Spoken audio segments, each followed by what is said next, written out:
রংপুরের কাউনিয়া থানা পুলিশ বিশেষ অভিযান চালিয়ে উপজেলা আওয়ামী লীগের সাধারণ সম্পাদক আব্দুল হান্নানকে আটক করে সোমবার তাকে ১৫১ ধারায় গ্রেপ্তার দেখিয়ে রংপুর আদালতে পাঠিয়েছে থানা পুলিশ। পুলিশ জানায় শহীদবাগ ইউনিয়নের খোর্দ ভূতছাড়া গ্রামের মৃত জামাতুল্লাহ ছেলে এবং শহীদবাগ ইউনিয়ন পরিষদের চেয়ারম্যান ও উপজেলা আওয়ামী লীগের সাধারণ সম্পাদক আব্দুল হান্নানকে সরকার বিরোধী ষড়যন্ত্র করার অভিযোগে সোমবার দুপুর ১১:১২টার দিকে শহীদবাগ ইউনিয়ন পরিষদ চত্বর থেকে আটক করে পুলিশ।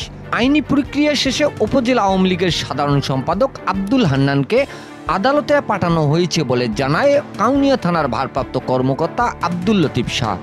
মোহাম্মদ আব্দুল হান্নান, শহীদবাগ ইউনিয়ন পরিষদের বর্তমান চেয়ারম্যান, উপজেলা আওয়ামী লীগের সাধারণ সম্পাদক কাউনিয়া। ওনাকে তার ইউনিয়ন পরিষদের সামনে থেকে নিষিদ্ধ ঘোষিত ছাত্র সংগঠন ছাত্রলীগের তাদের সংগঠনের ছেলেপেলেদের সাথে মিটিং করা অবস্থায় গোপন সংবাদের ভিত্তিতে তাকে গ্রেপ্তার করা হয়। তাকে ফৌজদারি কার্যবিধি ১৫১ ধারায় গ্রেপ্তার করে বিজ্ঞ আদালতে প্রেরণ করা হয়েছে। এদিকে উপজেলা আওয়ামী লীগের সাধারণ সম্পাদক আটকের খবর ছড়িয়ে পড়লে তাকে দেখতে থানা চত্বরে আসেন শহীদবাগ ইউনিয়নের অনেকেই। Mizanur Rahman, DRS news.